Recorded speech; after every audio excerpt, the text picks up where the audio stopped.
மேச ராசிக்காரங்க எப்படிப்பட்டவங்கன்னு நான் சொல்லி தான் தெரியணும்னு அவசியம் இல்லை. இப்படிப்பட்டவங்களுக்கு ஏன் எதுவுமே நடக்க மாட்டேங்குது அப்படின்னு பலருக்கும் ஒரு யோசனை. நீங்கள் பல கடவுளை கும்பிட்ருப்பீங்க, பல பரிகாரம் செய்திருப்பீங்க.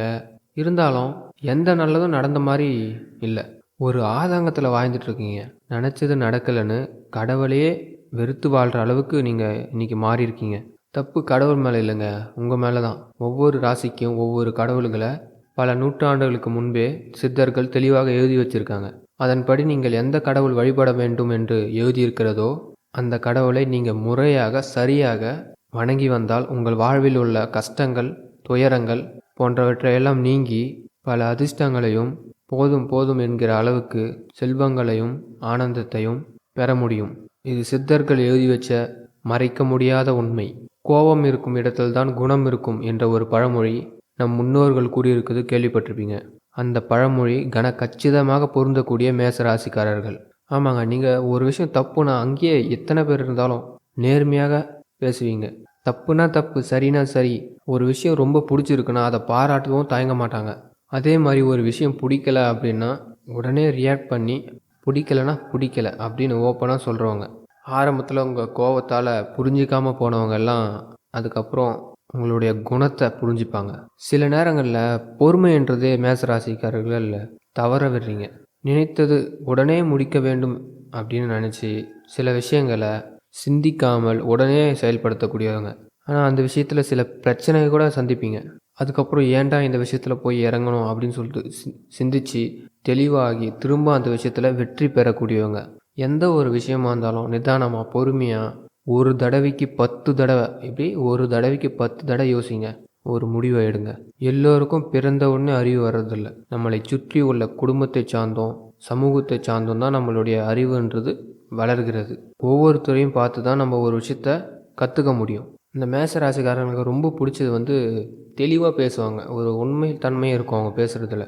அவங்க கொடுக்கக்கூடிய வாக்குன்றது 100% உண்மையானது. நம்ம ஒரு விஷயத்த சொல்ல போய் மற்றவங்க வேறு விதமாக புரிந்து கொள்வார்கள். அதில் நம்ம ஜாக்கிரதையாக இருக்கணும். ஏன்னா அதில் நம்ம கேரக்டரோட இமேஜ் பாதிக்கப்படும். ஆனால் ஒரு விஷயம் உங்களுக்கு சரின்னு படுத்தா யாருக்கும் பயப்பட மாட்டீங்க, இறங்கி செய்வீங்க. ஒரு தைரியமாக ஒரு கெத்தாக எந்த ஒரு விஷயத்துலையும் செயல்படுவீங்க. ஏனென்றால் சூரியன் மேசராசியில் தான் உச்சபலம் பெறுகின்றார். சூரியன் தான் மேசராசியில் உச்சபலம் பெறுகின்றார். சூரியனுக்கு இருக்கிற மாதிரி தன்னம்பிக்கை, கம்பீரம் எப்போவுமே மேசராசிக்கு இருக்கும். உங்களுடைய வெற்றியின் பாதை இன்னைக்கு இல்லைனாலும் ஒரு நாள் கண்டிப்பாக ஜெயிப்பீங்க. ஆனால் அதற்கான பரிகாரங்கள் நீங்கள் செய்ய வேண்டும். ஒரு 100 பேர் இருக்கக்கூடிய இடத்துல தைரியமாக முன்னின்று பேசக்கூடியவர்கள் மேசராசிக்காரர்கள். அப்புறம் உங்களுடைய யோசனைகள்லாம் ரொம்ப சயின்டிஃபிக்காக இருக்கும். வித்தியாசமாக யோசிப்பீங்க. 100 பேரில் நீங்கள் இருக்கீங்கன்னா நீங்கள் ஒரு வித்தியாசமாக யோசிப்பீங்க. அதில் நீங்கள் வழி கண்டுபிடிப்பீங்க. அப்புறம் மற்றவங்கக்கிட்ட எளிதாக பழக மாட்டீங்க.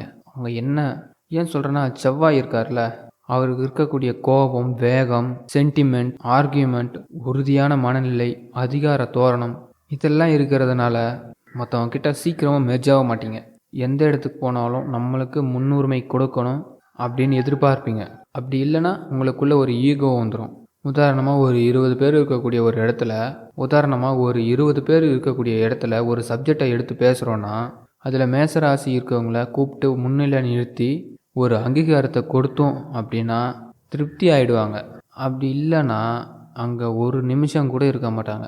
அதே மாதிரி ஒரு உணவு விஷயத்தில் எடுத்துக்கணும்னா சூடாக இருக்கணும், காரமாக இருக்கணும், சுவையாக இருக்கணும் எதிர்பார்ப்பாங்க. அதே போல் சாப்பாட்டோட ருசி கூட ரொம்ப எதிர்பார்ப்பாங்க. ஆடம்பர வாழ்க்கை ரொம்ப எதிர்பார்ப்பாங்க. உங்களுக்கு தாய் தந்தையோட அடிக்கடி கருத்து வேறுபாடு ஏற்படும். உங்களுக்கு ஒரு விஷயத்தை கொடுத்தா அதை தலைமை தாங்கி நடத்தக்கூடிய அதிக ஆற்றல் இருக்குது. தலைமை தாங்கும் பண்பும் அதிகமாக இருக்குது. ஒரு தொழில் முறையில் நீங்கள் ஜெயித்தாலும் பர்சனல் லைஃப்பில் ஒரு கலக்கம் இருந்துக்கிட்டே தான் இருக்கும். பர்சனல் விஷயத்தில் அப்படின்னா மகிழ்ச்சியான நிகழ்ச்சிகளில் ஒரு தடங்கள் ஏற்படும். மற்றவங்க மேலே நீங்கள் பாசம் வச்சுட்டிங்கன்னா அவங்களுக்கு எவ்வளோ அளவு உதவி தேவையோ அவ்வளோ அளவு நீங்கள் செஞ்சு கொடுப்பீங்க. ஒரு சிலர்லாம் கூட இருந்து நல்லா சிரிக்க பேசுவாங்க. ஒரு கஷ்டம்னு போய் நின்னீங்கன்னா, நானே கஷ்டத்தில் இருக்கேன், நான் என்ன பண்ணுறது அப்படின்னு கேட்பாங்க. ஆனால் உங்களுக்கு அந்த குணம் வராது. என்னதான் கஷ்டத்தில் நீங்கள் இருந்தாலும் என்னால் முடிஞ்சது செய்கிறேன் அப்படின்னு உங்களால் முடிஞ்சதை நீங்கள் செய்வீங்க. உங்களுடைய வழிபாட்டு முறைகளை பார்க்கலாம். மேஷம் என்றால் கிடாய் ஆடு அப்படின்ற பொருள். கிடாய் ஆடுனா நவகிரகங்களில் இருக்கக்கூடிய 9 கிரகங்களில் செவ்வாயோட விலங்காகும். செவ்வாயோட போர் விலங்காவார். தமிழ் கடவுள் முருகர் செவ்வாய் குணத்தை உடையவர். எனவே இந்த ராசிக்காரர்கள் இயற்கையாகவே தைரியம், வீரம் கொண்டிருப்பவர்கள். நீங்கள் ஒவ்வொரு செவ்வாய்க்கிழமையும் முருகப்பெருமான் கோவிலுக்கு சென்று முருகப்பெருமானை வழிபட்டு வாருங்கள். வாரம் வாரம் சென்று வழிபட முடியாவிட்டாலும் மாதத்தில் ஒரு செவ்வாய்க்கிழமை போய் முருகனுக்குரிய விசேஷ தினங்களான கிருத்திகை, சஷ்டி தினங்களில் சென்று வழிபட்டு வர வேண்டும்.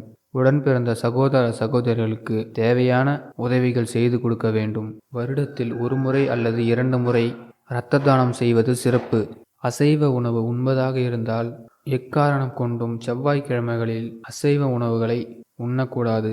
பைரவரின் வாகனமான நாய்க்கு உணவு அளித்து வந்தால் பைரவருடைய பார்வை உங்கள் ராசியின் மீது படும். செவ்வாய் கிரகத்துக்கு உரிய தலமான வைத்தீஸ்வரர் கோவில், ஸ்ரீ வைத்தியநாதர் மற்றும் தையல் நாயகி அம்பாளை வழிபடுவது மிகவும் சிறந்த பரிகாரம் ஆகும். இது போன்ற பரிகாரங்கள் நீங்கள் தொடர்ந்து பண்ணி வந்தா நிச்சயமா வாழ்வில் உயர்வீங்க.